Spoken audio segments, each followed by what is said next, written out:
If you check out Guoji's WeChat, he actually writes songs and sing, so he's the real idol of China.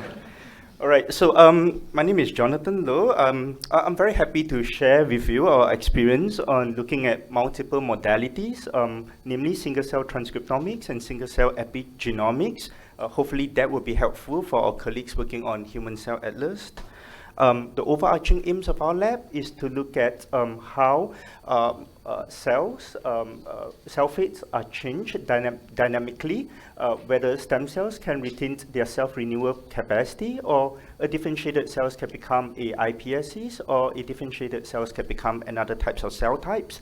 And we hope to, along the way, develop tools and technologies that will be useful to probe these cellular dynamics. So our first foray into using single-cell platform to understand cell fate reprogramming was actually our collaborations with Bill Bakoda when he was still with IMCB before he joined Chan Zuckerberg Initiatives. So he came up with this technology that allow us to look at gene expressions and DNA mutilations simultaneously within a single cell. But this technology has its disadvantage because you were only able to look at various gene sets. It is based on qPCR rather than genome-wide. So you need to know what you're looking for. So we need to design primers for gene expressions as well as primers for DNA mutilation. So from this study, we found that DNA demutilations seems to be a gradual process that happens during reprogramming, perhaps not surprisingly, because DNA mutilation is sort of a stable epigenetic mark. So then we thought, why not look at having a platform that look at cellular reprogramming in a more genome-wide fashion. So this project is led by Xingqiao Rui, as well as the bioinformatician Shadi Al-Farhan, who is now doing his postdoc in Broad Institute.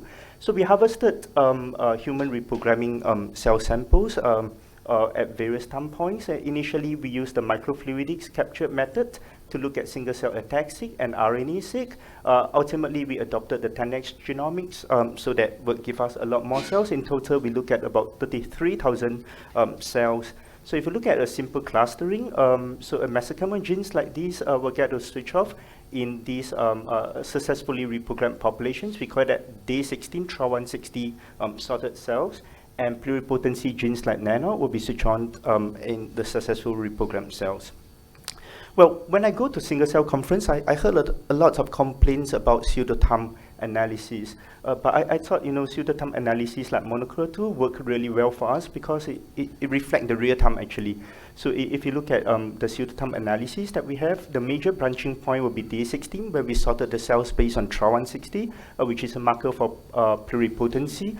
We found that the earlier time point, for example, the parental cells, BJ, so they will be concentrated in state 1 and state 2. And then more and more, the intermediate cells like day 2, day A will be switched on, will be populating the subsequent states. And state 9 will be the state where we would have day 16 positive, TRA160 positive cells.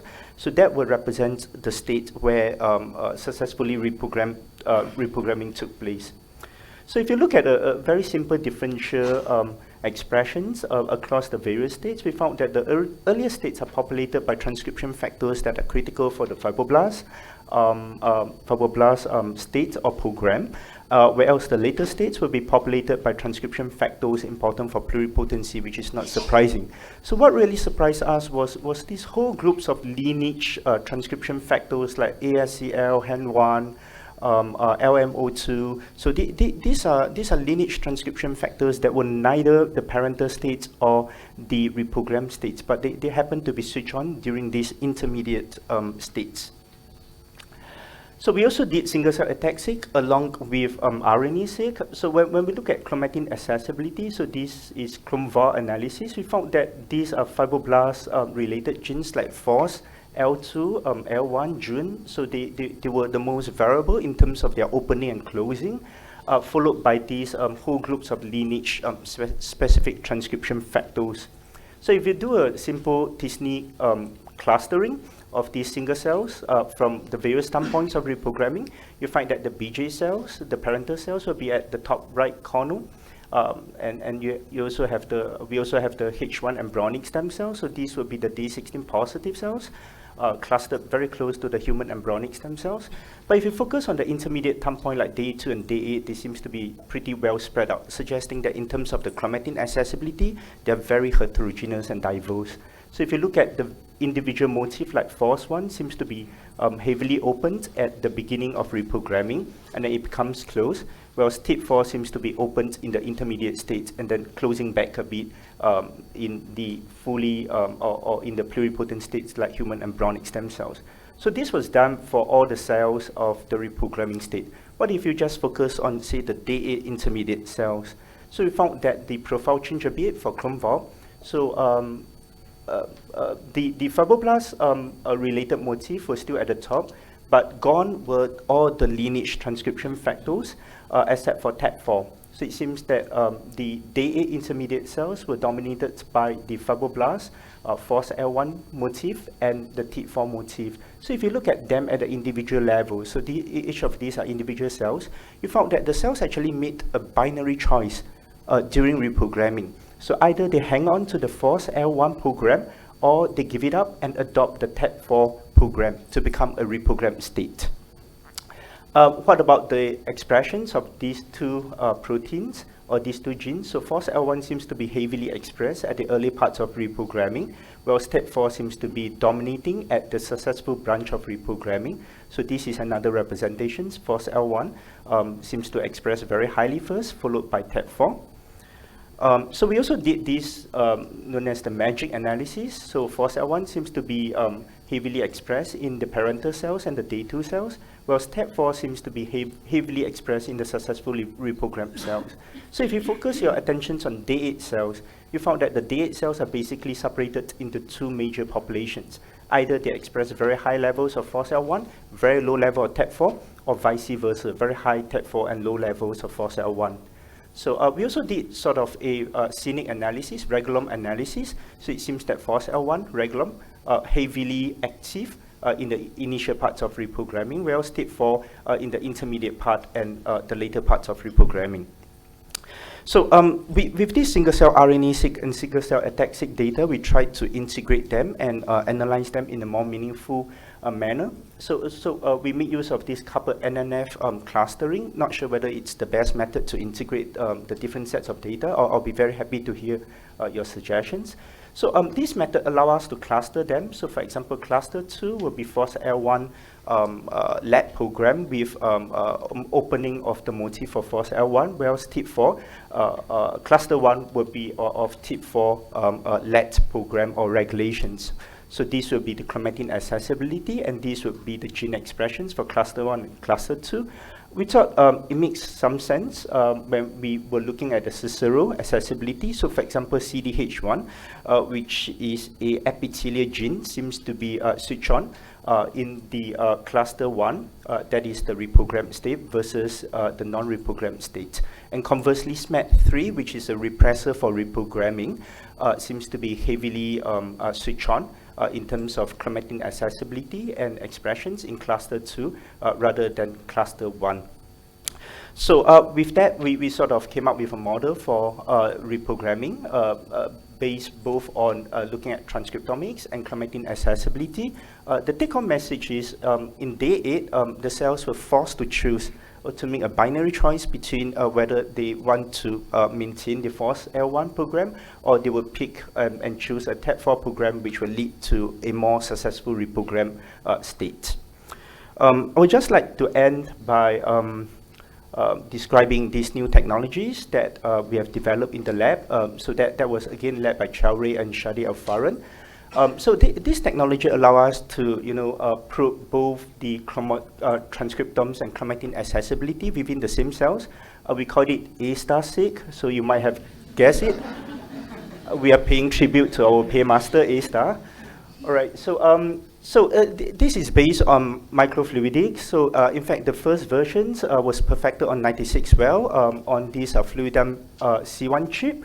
So what we did was to add the TM5 reactions within the chip and then we sort of quench the reactions, and then followed by reverse transcription. So this was when the tag, biotin tag primers will be added, and therefore your mRNA portions will be tagged with biotin, and thereafter you can actually separate them using stravidine. So you would be able to get your mRNA fractions and your genomic DNA fractions, which would allow you to probe the ASTAR-seq. So as mentioned, we kind of perfected the technology in '96 well. Chowre had also recently perfected these conditions on the Fluidum HT chip, which will allow us to probe 800 cells at one go. So that would have improved the throughput by a few fold. So, these will be the nucleosomal distributions, and we showed that most of the reads are mapped to the exon. And when you compare that to a published K562 single-cell ASTAR-seq, the correlations is about 0.9, so that's pretty clean. So we use ASTAR-seq to analyze a couple of human cell lines, so namely the BJ cell. JK1 is a erythroblast cell line, K562, which is a myeloid cell line, and Jacquard cells. You find that if you look at FOSL1, which is a motif, transcription factors for motif that are active in the fibroblast cells, so it's heavily occupied and heavily accessible in the BJ cells. Whereas if you look at GATA1 motif, seems to be very open in the JK1 and the K562 cells. So if you look at GATA1 gene, which is a very important transcription factors in myeloid lineage, you find that only K562 and JK1 will have high expressions, as well as open chromatin architecture for GATA1 locus. So we also use this technology to probe primary cell undergoing sort of a differentiations in vitro. So in this case, it will be mononuclear cells from cord blood, differentiating them into erythroblasts for a couple of days, and we sort of harvest them at different time point. And this will be the pseudoterm. So your pseudoterm starts from your right to your left.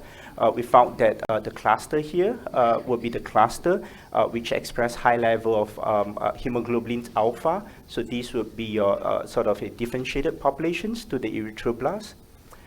We did NNF, couple NNF analysis. So remember your cluster tree, or your these will be your cluster tree cells. Will be the cells with a better differentiations with high levels of hemoglobin expression. So if you look at the gene expressions for cluster tree, it kind of mirrors that of JK1. All right, so JK1 here. So if you do a Cicero analysis, so I'm focusing on cluster 3, so we found that genes like this, which is a glycoporine, which is a CD235, a known markers for erythroblast, seems to have more activities and more interactions and more openness in terms of its chromatin. So with that, I think I'll just conclude that we have done single-cell transcriptome and chromatin accessibility. We identified some markers for day 8 reprogramming, something which I did not show. We identified the binary switch between FOSL1 to TIP4 program during successful reprogramming. And we have developed this technology known as ASTAR-seq that allow us to, in parallel, look at single-cell RNA-seq and ATAC-seq.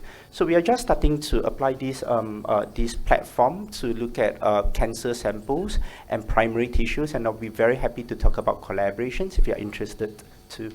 So with that, I'll just like to credit the team members, our collaborators, and our funding agencies. I thank you so much for your attention.